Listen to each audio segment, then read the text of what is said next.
오늘 하나님의 말씀 마태복음 14장 15절부터 봉독합니다. 같이 말씀을 봉독합니다. 시작.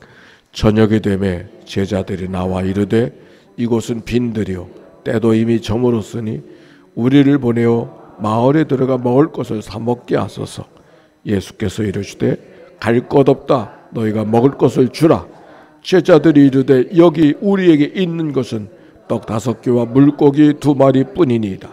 이르시되 그것을 내게 가져오라 하시고 무리를 명하여 잔디 위에 앉히시고 떡 5개와 물고기 2마리를 가지사 하늘을 우러러 축사하시고 떡을 떼어 제자들에게 주시매 제자들이 무리에게 주니 다 배불리 먹고 남은 조각을 12바구니에 차게 거두었으며 먹은 사람은 여자와 어린이 외에 5,000이나 되었더라. 아멘.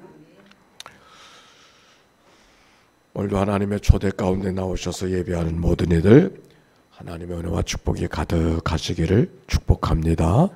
우리 옆 사람과 인사합시다. 사랑하고 축복합니다. 네.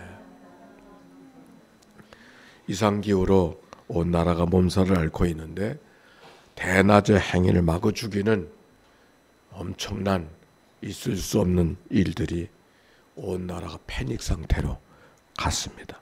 신림동에서 대전으로 가더니 분당으로 가고 점점 더 죽음을 예고하는 살인 예고 그런 SNS가 더 많아져서 10명이 더 죽어야 된다 그러더니 20명으로 올라갔다가 30명까지 지금 올라가서 장갑차가 거리에 등장하는 아주 특별한 이상한 나라가 돼버리고 말았습니다. 왜 그렇게 했느냐고 물으니까 남들이 나보다 잘 사는 걸 크게 못 견뎌서 그랬다고 하는 이유를 우리가 들었습니다. 우리들의 사회는 이렇게 다 극단적인 상황 속에 어려워하는 사람들이 참 많이 있구나 그런 생각을 하고 특별히 그것이 젊은 사람들에게 많이 있다 그런 생각을 하게 됐습니다. 자, 우리의 마음은 어떤 마음인지 우리가 하나님 앞에 기도하면서 오늘 말씀에 집중해 보십시다. 오늘 말씀은 우리가 잘 아는 사건이죠. 이것을 오병이어의 기사 사건이라고 말하지 않습니까? 떡 5덩어리 물고기 2마리로 남자만 5,000명이 되어지는 무리를 배불리 먹였다고 하는 그런 특별한 이야기가 있습니다. 저 앞에 강단에도 장식 가운데 오병이어인 모습은 우리가 예배하는 자리가 그렇게 그런 은혜가 늘 가득하기를 원하는 기도가 우리 가운데 있고 오늘 여러분의 삶이 그런 오병이어의 역사 속에 하나님이 주신 은혜로 가득했던 삶의 자리가 여러분의 가정이 되기를 바라고 여러분의 일터가 되기를 바라고 이건 아멘 해도 괜찮은데 여러분의 가정이 되기를 바라고 여러분의 일터가 되기를 바랍니다. 그렇습니다. 자, 오늘 성경의 말씀 언젠가 이 말씀을 가지고 제가 빈들의 잔치라고 하는 제목으로 말씀을 나누었던 기억이 나는데 참 전하는 저에게도 큰 은혜가 되어졌던 일들을 기억합니다. 오늘 이 성경은 이렇게 시작합니다. 한번 읽어봅시다. 18절 시작. 저녁이 돼 18절의 말씀이에요. 시작. 15절의 말씀입니다. 15절의 말씀입니다. 시작. 저녁이 되매 제자들이 나와 이르되 이곳은 빈들이요 때가 이미 됐어요. 거기까지. 저녁이 되매 저녁이 됐구나. 저는 저녁이 되어지면 여러분은 퇴근할 때가 되지 않습니까? 제게는 뭐 퇴근을 하는 것도 의미가 있지만 제게는 이 서해안에 사니까 야 오늘 노을이 어떨까 그런 생각이 더 많이 들 때가 있습니다.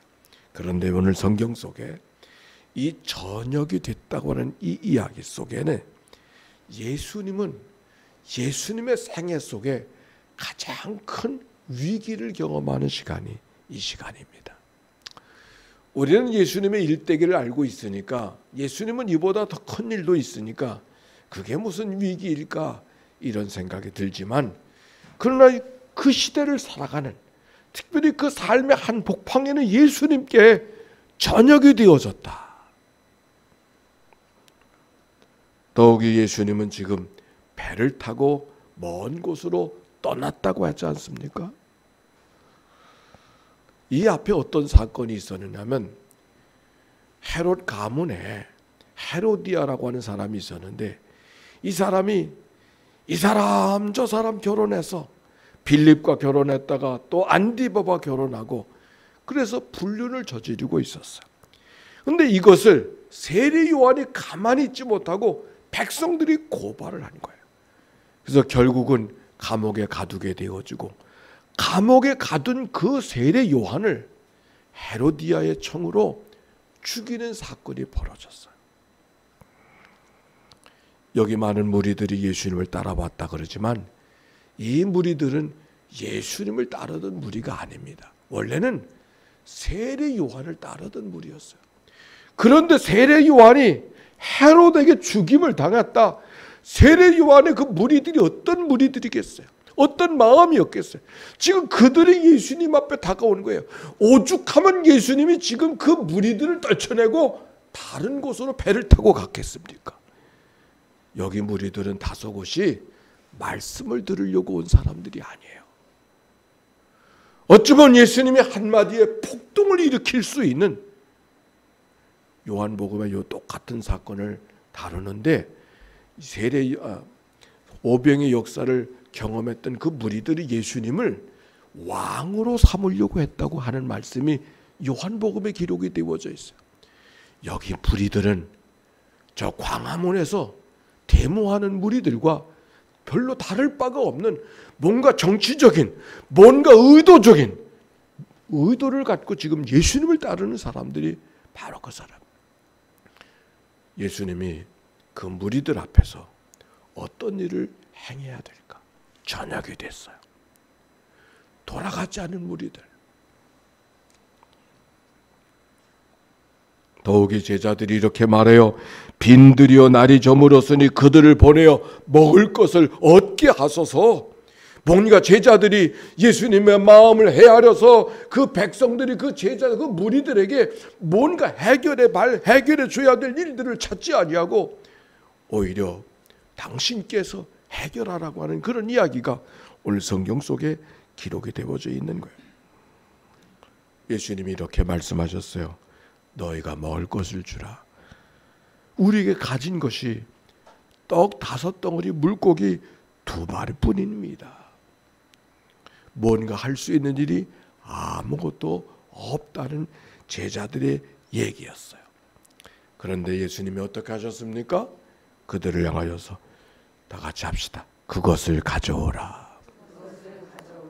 아무것도 아니라고 이야기하는 그들을 향하여서 있는 것을 가져오라. 그리고 어떻게? 그 있는 것을 붙들고 하나님을 우러러 축사했다, 감사했다는 말이에요. 아무것도 아닌 것인데, 너무 부족한 것인데, 있다고 이야기할 수도 없는 것인데 어떻게 그것을 가지고 하나님 앞에 감사할 수 있었을까? 우리들 그럴 수 있었을까요? 제가 얼마 전에 한 열흘쯤 되네 병원에 입원했다가 나와가지고 수요 기도에 인도하려고 여기 나왔는데, 여기 앉아서 먼저 기도하는 시간을 갖는데 하나님 앞에 얼마나 감사한지.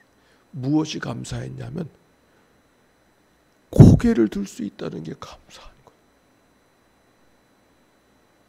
고개를 젖힐 수 있다는 게 감사했어요. 고개를 좌우로 흔들어 봤더니 흔들려졌어. 아무 이상 없이. 그게 감사했어. 손을 들 수 있는 게 감사하고. 우리가 살아가면서 언제 고개 들 수 있다고 감사하고, 젖힐 수 있다고 감사하고, 좌우로 흔들 수 있다고 감사해보고, 그런 적이 없었거든.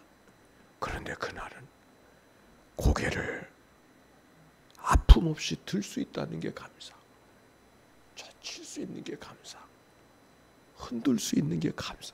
얼마나 그게 감사한지.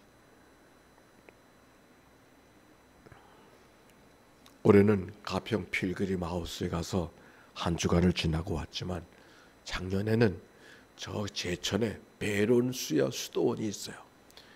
그 수도원에 가서 한 주간을 지나고 왔던 기억이 납니다. 그 여러 순서 가운데 하나가 감사를 이유로 하나님 앞에 예배하는 그런 예배가 있었어요.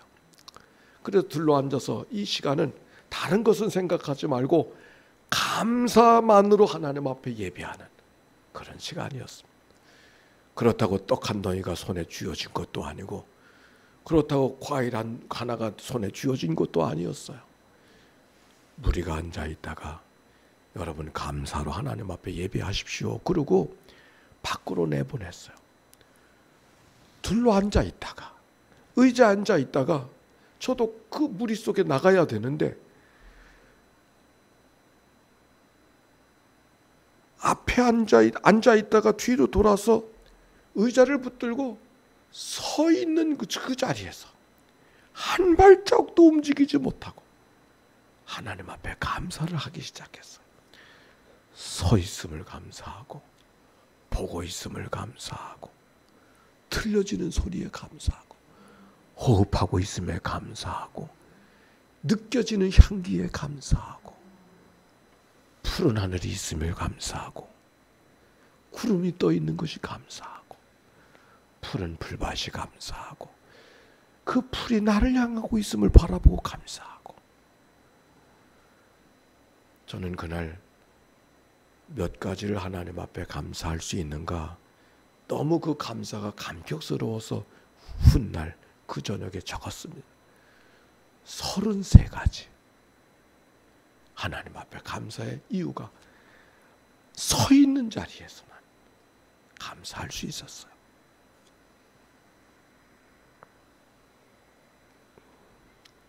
어떻게 그럴 수 있었을까?